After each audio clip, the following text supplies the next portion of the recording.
mega love shout out Mabsat. Naka-live po si Attorney Enzo Recto ngayon.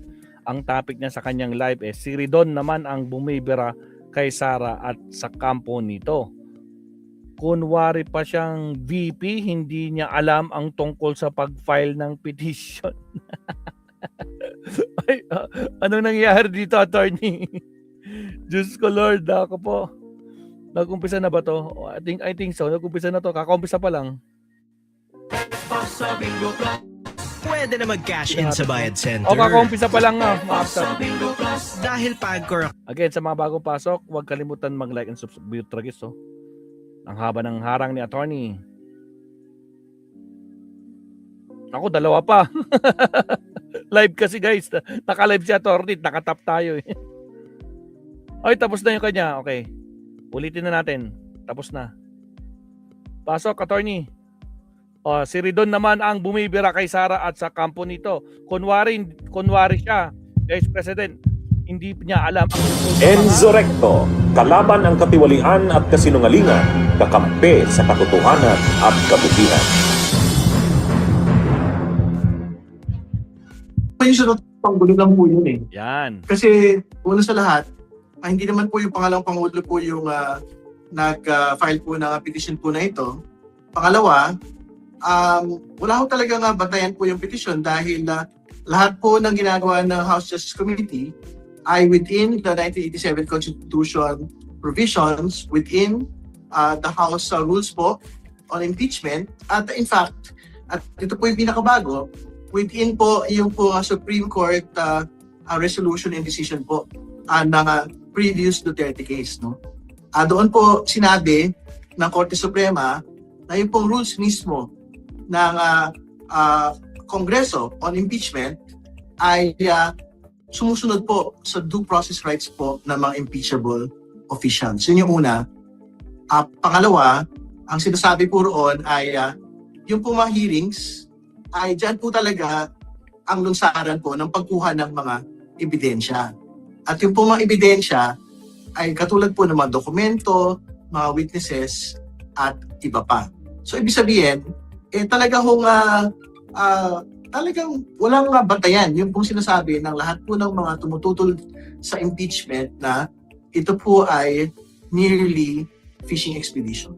No? Kasi nga, katulad ng sinabi ko, kasama po talaga yung proseso ng hearings sa proseso po ng pag-impeach ng isa pong impeachable official katulad po ni Vice President Sara Duterte. Ay magtutuloy-tuloy po hanggang sa pinakadulo. At unless mag-issue po ang Korte Suprema ng TRO, tuloy po yung hearing sa April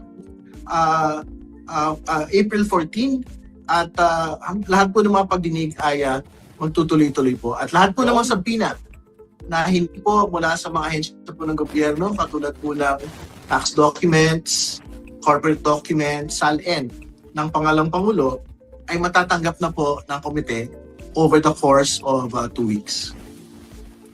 Tama po yun, kasi kasama po doon sa mga hinihingi po ng petisyon ng mga abogado po ng ating po pangalawang Pangulo ay yung pong pagpapatigil nito pong proceedings at pangalawa, yung pong pagpapatigil po ng proseso po ng subpoena.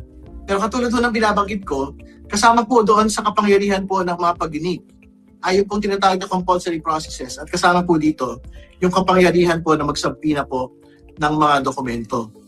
Hindi ho pwedeng pagdebatihan yung po kapangyarihan ng Kongreso na makapagsubpoena ng dokumento at mga tao dahil makakatulong po ito doon sa kabuuan po ng proseso ng paghahanap po ng katotohanan no, sa mga proseso pong ito. No, so, tingin po natin na wala po itong batayan at katulad ng binanggit natin, ito po ay talagang objective lang po nito ay isuppress po yung evidence na makukuha po ng komite. Walang naniniwala sa pangalawang Pangulo doon po sa kanya sinasabing meron may naniniwala kay Sara, yung mga panatiko niya. Praise the Lord lagi yan. Kong. Wala siyang kinalaman sa petition po na ito. Lalo't higit, magkakasama ho sila nung pong ilan sa mga petitioners sa entablado doon po sa araw ng Davao. No? So tingin ko, magkakasama at alam ng pangalawang Pangulo ito po nga kaso dito. And more importantly, doon po sa previous case last year, ganun din naman ho eh. Yung po nga nag-file na civilian suit, no? Taxpayer suit, kasabay po na kanya po nga kaso doon po sa pagpapatigil ng nakarang impeachment complaint, ay isa ho doon sa main petitioner din nito pong complaint na ito. So para mahirap pong maniwala na hindi ho magkakasama, hindi ho magkakasabwat ang pangalawang Pangulo at ito pong mga abogado ng pangalawang Pangulo at ang kanya pong mga aliado. Ito po yung kailangan pong linawin. Ano? So, wait Yung sinasabi po ng Korte Suprema in the resolution, the House rules basically respect the due process rights of any respondent, any impeachable official. So tingin ko ginagalang po ng Korte Suprema yung po House rules as stated already, provision per provision. Kasama din po doon sa sa Supreme Court resolution po na yon ay yung po mga kapangyarihan ng komite na mag-conduct ng appropriate hearings. Pangalawa, ang silbi po ng House hearings po na ito ay para sa institutional screening and committee review. Ang ibig sabihin po noon, talagang mahalaga yung pong pag-isa-isa at pagtalakay exhaustively ng pong mga ebidensya. Pangatlo, binabanggit din po doon sa Supreme Court resolution po na yon na meron pong kapangyarihang tumanggap ng ebidensya during hearings for the purpose of evaluation. No? At pang-apat, yung pong hearings ay para sa presentasyon ng witnesses, documentary evidence, at iba pa. No? At katulad ng binabanggit po natin, in each and every stage of the proceeding, meron pong kapangyarihan ang pangalawang Pangulo or any impeachable officer na magbigay po ng kanila pong ebidensya. Yung po nga binabanggit po ni Attorney Poa, hindi po talaga pwedeng mag-cross-examine yung pong mga abogado kasi yan po ay ginagawa po sa trial and we are not conducting a trial here. No? Pero katulad po ng binanggit po ni Chair Luistro, yung pong mga ebidensya, dokumento o mga iba pang mga witnesses, for example, na gusto pong paimbitahan ng pangalawang Pangulo, pwede naman gawin po yun in the course of the proceedings kasi meron pong karapatan ang pangalawang Pangulo na magpresenta ng sarili po niyang ebidensya. So, wala ho tayong pagdidebatihan sa bagay po na yun. Opo. Sir, sabi rin po ni Attorney Poa, to quote, "We are not trying to suppress anything here. We're saying there's a proper time for everything, proper forum for everything." So kung sa kanila, sabi nga nila may boto na, iakyat na natin.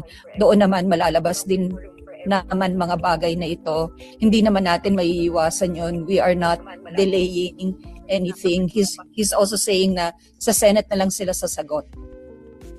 Wala naman problema yan. If that is the legal strategy of the Vice President, we will respect that. But again, it cannot be said na due process was not afforded to her because like what you had previously stated, in each and every stage of the proceeding, meron pong puwang, mayroon pong pagkakataon. Ang pangalawang Pangulo na sugot, una, pangalawa, magpresenta po ng kanya pong mga ebidensya.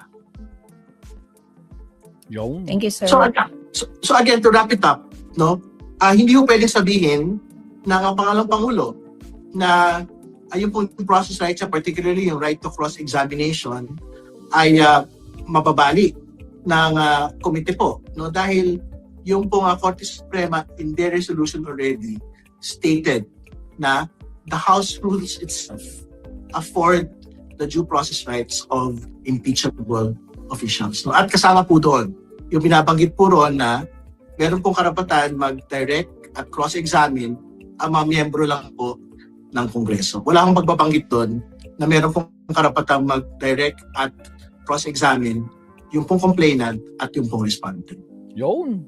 Alam po ninyo, mataas po yung kumpiyansa po natin na ibabasura po ito ng Korte Suprema. Kasi una, sinabi na ho ng Supreme Court Resolution, on the previous Duterte impeachment that the House rules respect the due process rights of the respondent, any impeachable official. Pangalawa, sinabi din po in that Supreme Court resolution that the Supreme Court will not intrude into the determination of form and substance of the House Committee on Justice of Congress itself. No? So, ito na ho yun. Determination of form and substance process na po tayo. No? So, tingin ko po, ako yan po yung binabanggit po ng Korte Suprema, yan po yung bibigyan mo namin ng pagpapahalaga. Talagang tatanganan namin yung kanila po binabanggit. Kaya kabado na sila. Bunyog! Kaya kabado na sila mga kaps sa Leonardo. Awanan na spak na. Dadaanin talaga yun sa ng fortune, sa Narvasa, sa teknikalidad. Ang impeachment ni Lustay. Mahal kaya ang bayad sa kanila, wala kasi silang pangdepensa. Overwhelming lahat ng evidence at testigo sa impeachment niya. Exactly, Sir Leonardo. Agree. Paano niya malulusutan yung nagwawala siya, yung nang-meltdown siya, di ba? May nakausap na ako. Ha? Pag may nangyari sa akin, alam nyo na ang gagawin dyan. Diyos ko, Lord Rudy. Yun, siya mismo yun. Hindi nila kayang i-debunk yun kasi totoo yun. Di ba? Tinanong nga siya nun, di ba? Wala naman siyang sinabi, AI yan, hindi ako yan. Hindi niya tinanggi. Talagang alam na this. O, pag-amin na yun. Talagang mabigat. Walang lusot, di ba? Shoutout ulit sa mga bagong pasok, no? Again, huwag kalimutan mag-like and subscribe, Mabsat. Okay, mag-isang topic pa tayo kay Attorney Enzo Mabsat, pero i-countdown muna natin to. Okay, here we go.